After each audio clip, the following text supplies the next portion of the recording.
शांति। आज 12 अगस्त 2022 भारत में शुक्रवार है। Today is 12th August 2022 and it's Friday in Bharat. आज की मुरली का जादुई रहस्य स्वयं को प्रेरणा देने के लिए magical secrets of today's Murli for motivating the self. बाबा लगातार पिछले कुछ दिनों से पवित्रता पर डबल अंडरलाइन करा रहा है। कल का रहस्य सुनकर बहुत सारे भाई बहनों ने जो भी फीडबैक दी है उससे ये तो अवश्य पता चलता है कि बहुत सारे बाबा के बच्चे पवित्रता के साथ स्ट्रगल कर रहे हैं, संपूर्ण पवित्रता से काफी नीचे है। और ये बताता है कि बाबा जो मुरली में कहता है ये क्यों सच है। आज की मुरली में तो बाबा ने रिजल्ट बताया है। दुनिया वाले जब प्रत्यक्षता होंगी जिन्होंने भगवान को पहचाना नहीं, बाबा ने एक मुरली में बहुत कड़े शब्द इस्तेमाल किए थे कि जब प्रत्यक्षता होगी तो दुनिया वाले जिन्होंने भगवान को पहचाना नहीं वो तो रोएंगे, लेकिन बाबा के बच्चे जिनको सब कुछ पता था, जिनको पता था कि ये ड्रामा का अंतिम पार्ट चल रहा है, जिनको पता था कि अब घर जाना है, जिनको पता था कि ट्रस्टी बनकर सब कुछ बाबा को तन मन धन समय श्वास संकल्प सफल करना है और सिर पर जो पापों का बोझा है उसको उतारना है, अब नहीं तो कब नहीं, ये भी पता था। लेकिन सब कुछ पता होने के बाद भी जिन्होंने संपूर्ण पवित्रता को धारण नहीं किया, श्रीमत में मनमत मिक्स किया, समय श्वास और संकल्पों को वेस्ट किया, उनकी क्या गति होगी। तो बाबा ने कहा दुनिया वाले तो रोएंगे, लेकिन ऐसे बाबा के बच्चे जिन्होंने श्रीमत में मनमत मिक्स करके या बाबा के श्रीमत का उल्लंघन करके कर्म किया, वो रोएंगे नहीं, उनके आंखों से खून के आंसू निकलेंगे। ये बाबा का शब्द है, खून के आंसू। जब भी शरीर से कभी खून निकलता है तो बहुत दर्द होती है, पीड़ा होती है। आप सोचो आंसू ही खून के निकल रहे हैं। और यही आज की मुरली में बाबा ने कहा है कि अंत में शरीर छोड़ते समय हाय हाय किनों को करनी पड़ती है। मृत्यु का वर्णन बहुत सारे शास्त्रों में आया हुआ है, उसमें से भी विशेष बाबा गरुड़ पुराण के बारे में कहते हैं कि गरुड़ पुराण में सजाओं के बारे में लिखा हुआ है। अलग अलग प्रकार की सजा है।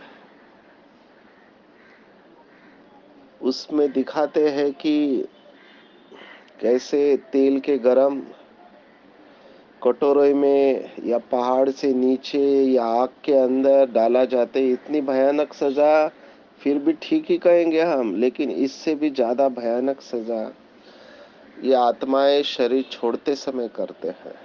कुछ शास्त्रों में ऐसे लिखा हुआ है कि मृत्यु माना हजारों बिच्छू एक बार डंक मार रहे एक साथ। इतनी पीड़ा होती है मृत्यु के समय, पर किसको होगा? जो पूरा पुरुषार्थ जीते जी मरकर नहीं करते और पूरा वर्षा नहीं लेते हैं। ये बाबा ने कहा है, जो जीते जी मरकर पूरा पुरुषार्थ नहीं करते, पूरा वर्षा नहीं लेते, उन्हें ही अंत में हाय हाय करनी पड़ती है। मैं अभी देख रहा हूं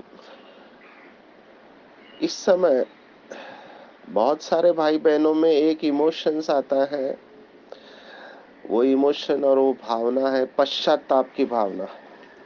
बहुत बीके भाई बहनों में पश्चाताप की भावना है। क्यों पश्चाताप है?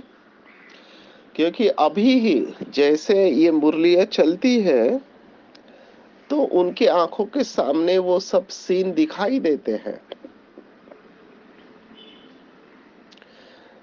कई तो बचपन के सीन भूल चुके होते हैं, वो तो मरते समय पूरा रील घूमेगा तो याद आएगा।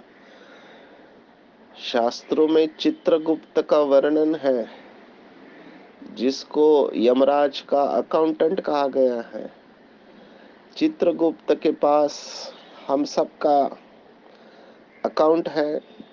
जब हम शरीर छोड़ेंगे तो ऐसे बताते हैं कि वो चित्रगुप्त हम सबकी फाइल खोलता है, पाप कितने हैं, पुण्य कितने हैं, और फिर उस अनुसार हमको स्वर्ग और नरक में भेजा जाता है। आप सोचो, ऐसा कोई व्यक्ति तो है नहीं। हालांकि बाबा ने धर्मराज के बारे में कहा हुआ जरूर है। मैं कितने सारे भाई बहनों को इशारे से कह देता हूँ, जबकि दिखाई देता है कि श्रीमत पर नहीं चल रहे हैं, तो हम उनको समझाते हैं कि आप अपने आप से, दूसरों से, सबसे छिपा सकते हैं, लेकिन धर्मराज से कैसे छिपा पाएंगे आप? भगवान तो माफ कर देता है, लेकिन कर्म माफ नहीं करते हैं। कर्मों से कैसे बचेंगे? क्योंकि वो रिकॉर्ड हो गया है ना, अविनाशी रिकॉर्ड है। बाबा ने एक मुरली में कहा है कि अंतिम समय पर जब शरीर छोड़ेगी ऐसी आत्माएं, तब ब्रह्मा बाप जो बच्चों से इतना प्यार करता था, वो सामने खड़ा होगा, लेकिन कुछ करेगा नहीं। साक्षी होके देखेगा कि बच्चा तड़प रहा है, कुछ नहीं करेगा। ये बाबा ने एक मुरली में बताया हुआ है। तो सोचे, दाग के ऊपर दाग, दाग के ऊपर दाग, दाग के ऊपर दाग, कितने कठिन सजा भुगतनी होगी। अगर अभी भी अपने आप को नहीं बदला तो ये जो इमोशन हमने कहा पश्चाताप, अभी भी कई आत्माएं पश्चाताप में जी रही है, और ये पश्चाताप वाली आत्माएं फिर डिप्रेशन में जाती है, क्योंकि उनका विवेक ही उनको खाता रहता है। उनका विवेक ही उनको कहता रहता है कि तुमने पाप किया, तुमने पाप किया, तुमको सजा मिलनी चाहिए। नहीं तो क्यों कोई आत्मा ऐसे स्टेज पर पहुंच जाती है जिसको कहा गया है आत्मघात महापाप है। ये क्यों होता है? ये सब कर्मों का फल है। तो बाबा हमको चांस दे रहा है, मौका दे रहा है कि बच्चे बाप के फरमान को फॉलो करो, संपूर्ण देही अभिमानी बनो, पवित्र बनो भी और बनाओ भी। निश्चय बुद्धि बनकर बाप से पूरा वर्षा लो। तो हमको अपने आप से, बाप से प्रतिज्ञा करनी है कि बाबा, चाहे कुछ भी हो जाए, चाहे कितने भी कड़े पेपर हो, चाहे मरना पड़े, लेकिन मैं पवित्रता के व्रत को 100% फॉलो करूंगी, चाहे कुछ भी हो जाए। पवित्रता को छोड़ना नहीं है, क्योंकि माया वहीं से अटैक करती है जहां पर आप कमजोर होंगे। पवित्रता की गहराई तो हमने समय समय पर देखी है, तो मैं उसमें डिटेल में नहीं जाऊंगा। हम सब जानते हैं हम कहाँ पे कमजोर हैं। जो भी कमजोरी है वो अपवित्रता है, क्योंकि संपूर्ण पवित्रता माना संपूर्ण सुख शांत स्वरूप की अवस्था। तो चेक करना चाहिए,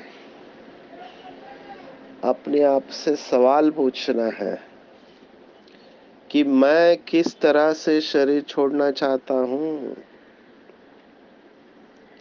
हाय हाय करते हुए शरीर छोड़ूंगी या वाह वाह करते हुए शरीर छोड़ूंगी। अपने आप से बात करेंगे। आप सोचो,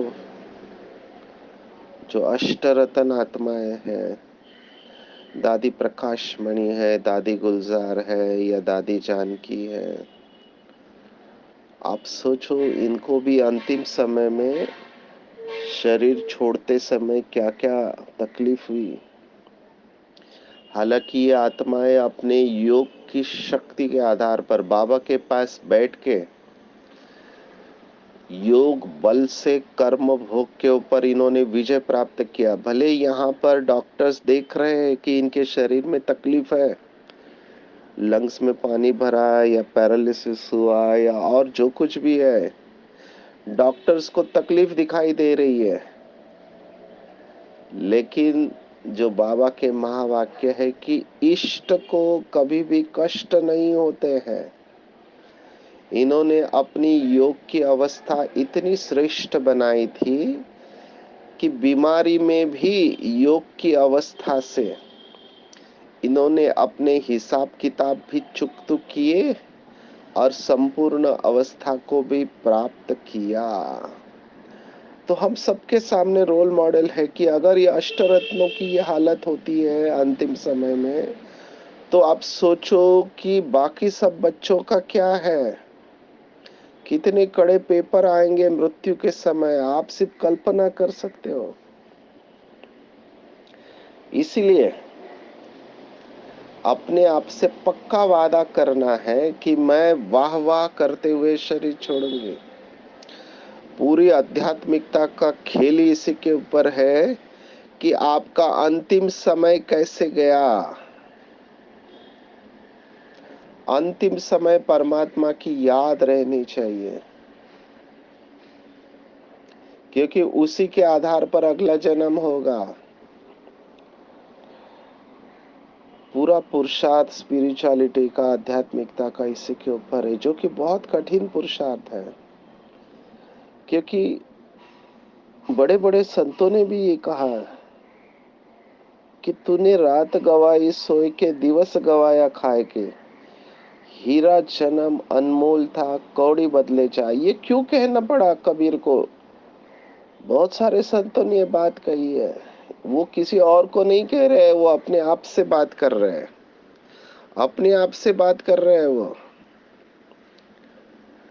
तो बड़े बड़े संतों ने भी ये ऐसे दोहे रचे हुए हैं। महाराष्ट्र में संत तुकाराम, जगत गुरु संत तुकाराम कहते हैं, गृहस्थ में रहते हुए उनके बारे में तो ऐसे कहा गया, अभी सच है या झूठ हमको नहीं पता, लेकिन अंतिम समय उनको लेने के लिए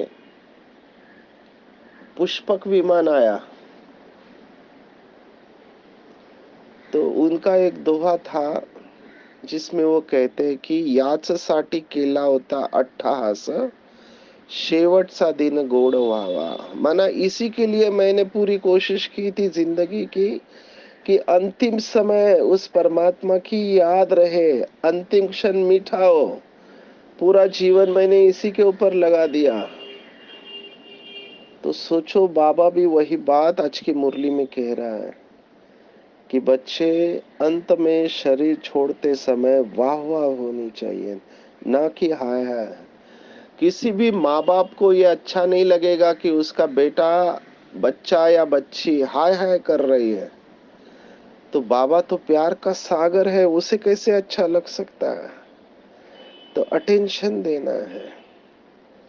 जो लोग ऐसे जीते जी नहीं मरते हैं, वो क्या करेंगे? बाबा ने कहा इस समय लड़ते झगड़ते रहते हैं, लड़ते झगड़ते हैं। मुझे तो वंडर इस बात का लगता है कि बाहर के लोग लड़ते झगड़ते ये समझ सकते हैं, क्योंकि उनको परमात्मा के बारे में पता नहीं है, सर्वव्यापी कह दिया है। तो परमात्मा प्यार का अनुभव नहीं है उनको। पर बाबा ने तो कहा हर बच्चे को परमात्म स्नेह का अनुभव है। तो जिनको परमात्मा का स्नेह मिला हुआ है, वो आपस में कैसे लगड़ झगड़ सकते हैं? वंडर है। जिनको कर्मों की गति पता है, कर्मों की गुह्य गति पता है जिनको, वो कैसे ऐसा कर सकते हैं? तब ये एक ही ख्याल आता है, अहो मम माया।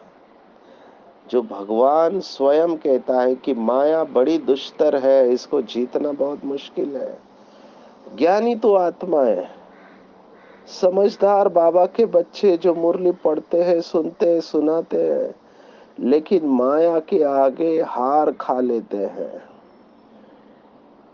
निश्चय बुद्धि नहीं रहते हैं।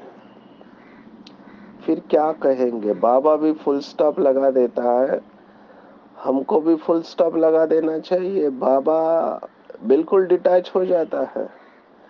बाबा का काम है विधान करना, विधान करता है वो, बाकी उसके बाद वो बच्चों के ऊपर छोड़ देता है। लौकिक में भी भक्ति मार्ग में ये कहते हैं कि हर आत्मा को फ्री विल है, इसको फ्री विल है कि क्या करना चाहिए। सबको पता है पाप और पुण्य क्या है, लौकिक में भी पता है। पर अभी ये हालत है कि लोगों ने मान लिया है कि पाप नहीं करेंगे तो जीना मुश्किल है, यहां तक पहुंच गए हैं। पहले तो छिपकर पाप होते थे, अभी खुले में पाप कर रहे हैं। इसी को डाउनफॉल कहा गया है। और सबसे ज्यादा डाउनफॉल बाबा कहता है देवी देवता धर्म की आत्माएं, या भारत में हुआ है, क्योंकि बाकी तो पीछे आए हुए हैं। आज बाबा ने क्रिश्चियन धर्म के बारे में कहा है कि उनके जन्म ज्यादा से ज्यादा 35 या 40 होंगे, क्योंकि 2000 के बाद आए हैं। तो 2000 के बाद तो 3000 वर्ष उनको मिले हुए हैं। तो 3000 वर्ष में 40 अगर आप देखो तो बराबर बैठता है हिसाब 40 जन्म का। ऐसे ही हम इस्लाम धर्म का भी कर सकते हैं, ऐसे ही हम संन्यास धर्म के बारे में भी कैलकुलेट कर सकते हैं, ऐसे ही हम सिख धर्म के बारे में भी कैलकुलेट कर सकते कि इनका कितना जन्म हुआ रहेगा। लेकिन फायदा क्या? ये कैलकुलेट करने के बाद भी आपको पुरुषार्थी करना है, क्योंकि ये आत्माएं, इनका पार्टी है, सतोरज तमो में आना ही है इनको भी। तो ये लड़ते झगड़ते रहते हैं। आज बाबा ने एक शब्द इस्तेमाल किया, यवनों की लड़ाई। तो यवन किसे कहते हैं? तो यवन माना जो यूनान देश है, यूनान देश के लोग भारत में आए थे क्योंकि उनको पता था कि भारत में बहुत सोना है। तो सिकंदर राजा वहां से आया था 356 बताते हैं बिफोर क्राइस्ट, माना द्वापर के शुरुआत में यूनान से वो आया था।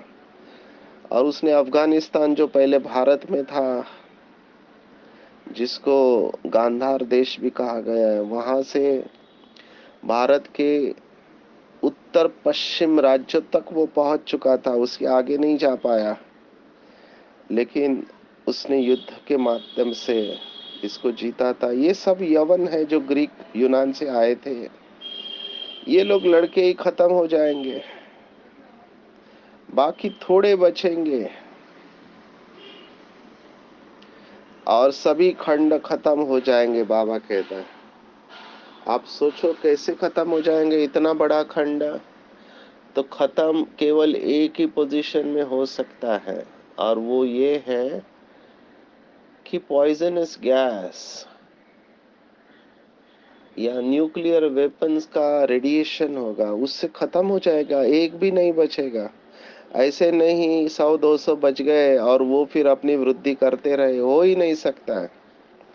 बाबा ने कहा कि ये सब विदेश के जो भी खंड है, ये सब पिकनिक स्पॉट बन जाएंगे।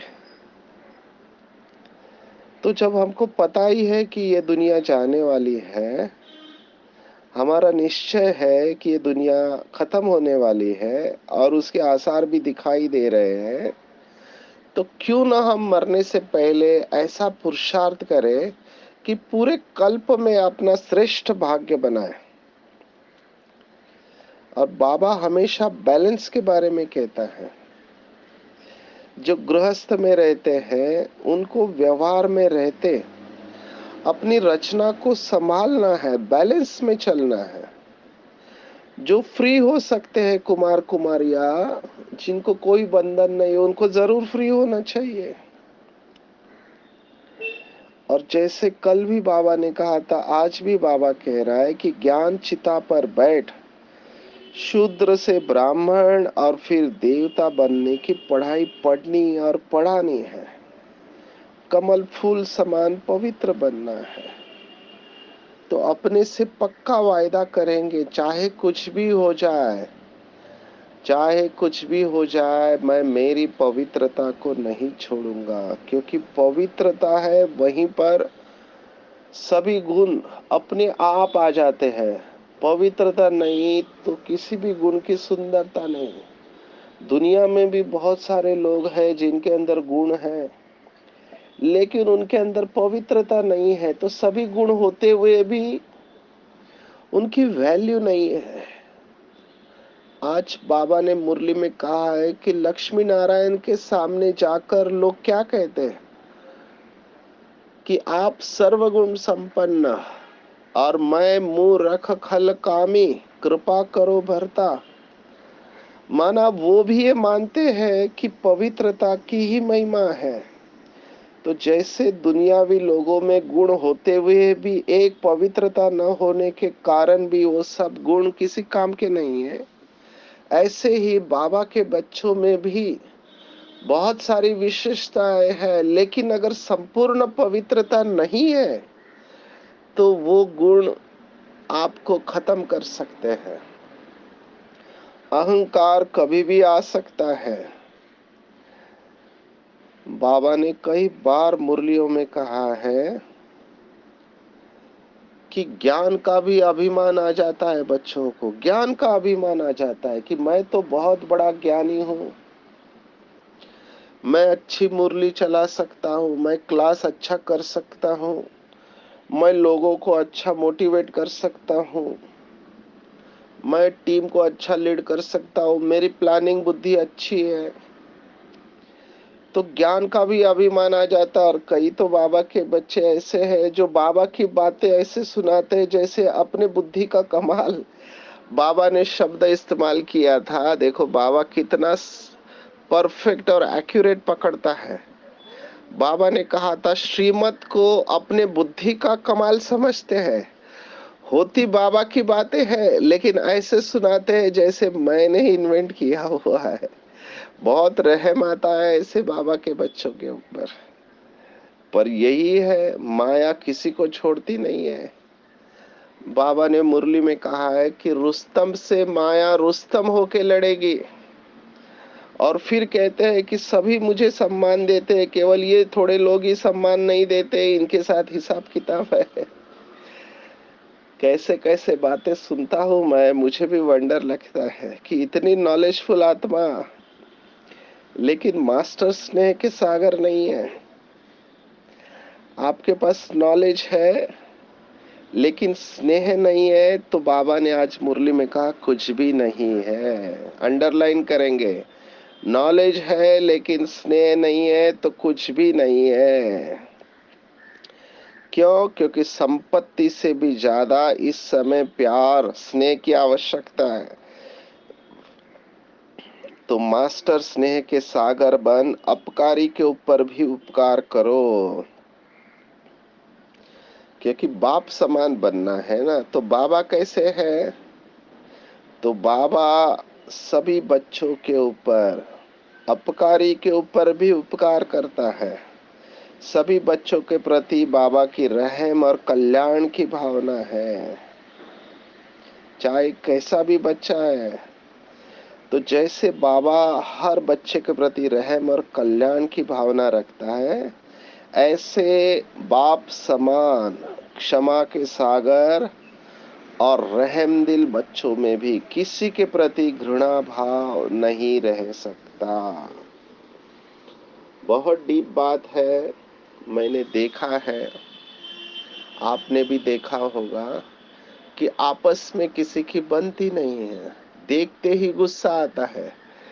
मेरे पास ऐसे बहुत केसेस है, कहते हैं हमको देखते ही गुस्सा आता है, तो घृणा करते, तिरस्कार करते हैं। देखो लौकिक में भी कहावत है। क्या कहावत है? If you hate somebody then you are already defeated. If you hate somebody you are already defeated. इसका भाव ये है कि अगर आप किसी के प्रति तिरस्कार करते हो, घृणा भाव रखते हो, तो आप पहले से ही हार चुके हैं। आप हार चुके हैं, क्योंकि किसी व्यक्ति ने आपको अपनी ज्ञान स्वरूप अवस्था से नीचे लाया है, तो वो व्यक्ति ज्यादा शक्तिशाली हो गया। इसीलिए समझदारी इसमें है कि घृणा भाव नहीं रखना है। अंग्रेजी में घृणा भी ये क्रोध का ही रूप है। क्रोध बहुत सूक्ष्म होता है। अंग्रेजी में कहावत है, जो मैं हिंदी में सुना रहा हूं, कि गुस्सा माना आप खुद जहर पी रहे हो और आप सोचते हो कि दूसरा मर जाए। ये कैसे हो सकता है? जहर आप पी रहे हो, तिरस्कार और घृणा भाव। जो तिरस्कार और घृणा भाव रखेगा, बीज उसके मन के अंदर ही पड़ेगा, दूसरा कैसे मर सकता है? आपके अंदर ही ये पॉइजन का पेड़ बढ़ेगा। तो इसीलिए बाबा कहता है, बाप समान क्षमा के सागर, रहम के सागर बनो, तभी घृणा भाव खत्म हो सकता है। और इसके लिए दो धारणाएं जो हमने पहले भी देखी, निर्दोष दृष्टि। इस संसार में किसी का भी कोई दोष नहीं है। हर एक आत्मा अपने संस्कारों के वश है, तो वशीभूत आत्मा के ऊपर रहम आना चाहिए, ना कि गुस्सा। बीमार आत्मा के ऊपर रहम आना चाहिए, ना कि गुस्सा। तो इस समझ के आधार पर, ये दृष्टि के आधार पर, निर्दोष दृष्टि और निस्वार्थ भावना, ये दो जिसके अंदर धारणा है, वो हमेशा प्रसन्न चित्त रहेंगे, ऐसे भगवान उवाच है।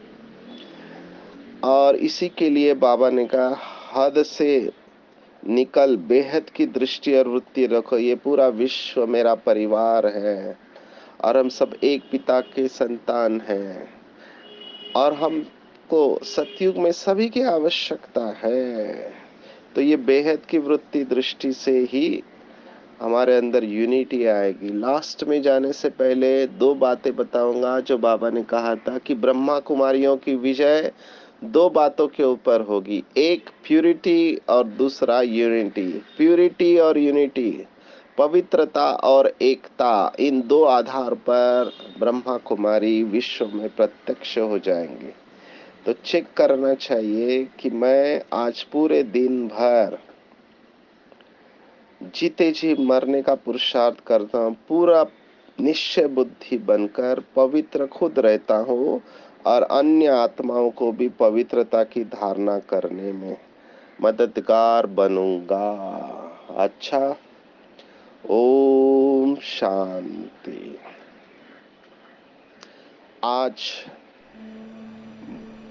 12 अगस्त 2022, आज की मुरली के ऊपर मेडिटेशन। अपने आप को बिल्कुल हल्का छोड़ देंगे। बहुत काल का अभ्यास, अपने आप संपूर्ण शरीर हल्का होते जा रहा है। स्वयं को महसूस करेंगे कि मैं अशरीरी हूँ, शरीर के मालिक हूँ।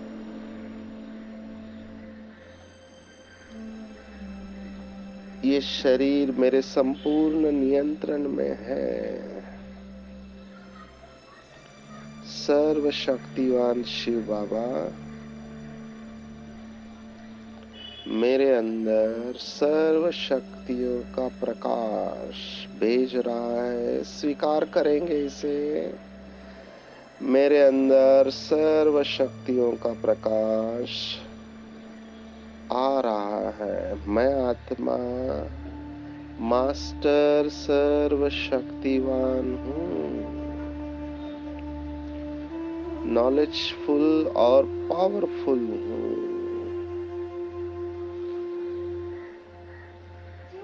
स्नेह के सागर शिव बाबा ने मुझे स्वीकार किया है कि बच्चे, तुम जो हो, जैसे हो, मेरे हो।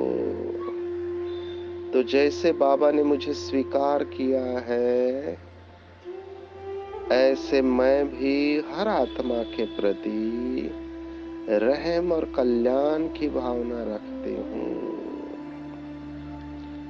मैं आत्मा बाप समान क्षमा के सागर, रहम के सागर हूँ। मुझे हर आत्मा का पाठ संपूर्ण रूप से स्वीकार है।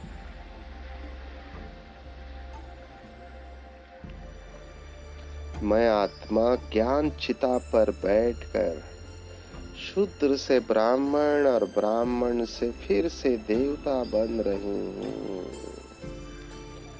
मेरी दृष्टि और वृत्ति हद से निकलकर पूरी बेहद में फैल चुकी है। विश्व की सर्व आत्माएं मेरे आंखों के सामने हैं और बाबा की याद में मैं सभी को दृष्टि दे रही हूँ। बाबा का प्रकाश मेरे द्वारा पूरे विश्व में फैल रहा है।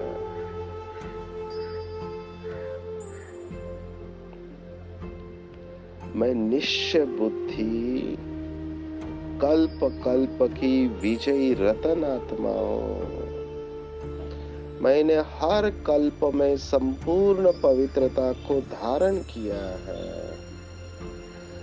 बाबा से संपूर्ण पवित्रता को धारण करके मैंने बाबा से संपूर्ण वर्षा प्राप्त किया है।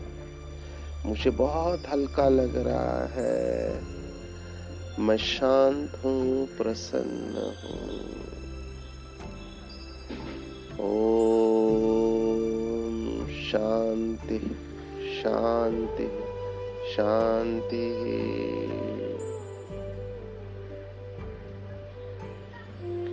सर्वशक्तिवान बाप हमेशा मेरे साथ है। उसने अपना वरदानी हाथ मेरे सिर के ऊपर रखा है। बाप दादा मुझे दृष्टि दे रहे और कह रहे कि बच्चे, तुमने कल्प कल्प बाप के फरमान पर चलकर देही अभिमानी बनने का पुरुषार्थ किया है और पवित्र बनकर सभी को पवित्र बनाया है। निश्चय बुद्धि होने के कारण तुमने बाप से पूरा वर्षा लिया है। और हर कल्प में बाप की याद में खुशी खुशी से शरीर छोड़ा है। तुम गृहस्थ व्यवहार में रहते कमल फूल समान पवित्र जीवन जीने वाले महान आत्मा हो। तुमने ज्ञान चिता पर बैठकर अपने आप को शूद्र से ब्राह्मण और ब्राह्मण से देवता बनाया है। स्नेह के सागर शिव बाबा के स्नेह में हमेशा समाये होने के कारण हर आत्मा के प्रति तुम्हारी रहम और कल्याण की भावना रहती है। तुमने अपकारी के ऊपर भी उपकार किया है। तुम बाप समान मास्टर, क्षमा के सागर और रहम के सागर बने हो। बेहद की दृष्टि वृत्ति होने के कारण तुमने ब्राह्मण परिवार में प्यूरिटी और यूनिटी का अद्भुत मिसाल दिखाया है। मेरी सर्व शक्तियां हमेशा तुम्हारे साथ है। जाओ विश्व को पवित्र बनाओ। बाबा से दृष्टि और वरदान लेते हुए बाबा को दिल से धन्यवाद दे रही हूँ। धन्यवाद बाबा, धन्यवाद। मेरा बाबा, मीठा बाबा, प्यारा बाबा और दुलारा बाबा, सच्चा बाबा और अच्छा बाबा, दयालु बाबा, कृपालु बाबा, वाह बाबा, शुक्रिया बाबा, शुक्रिया। अच्छा, ओम शांति।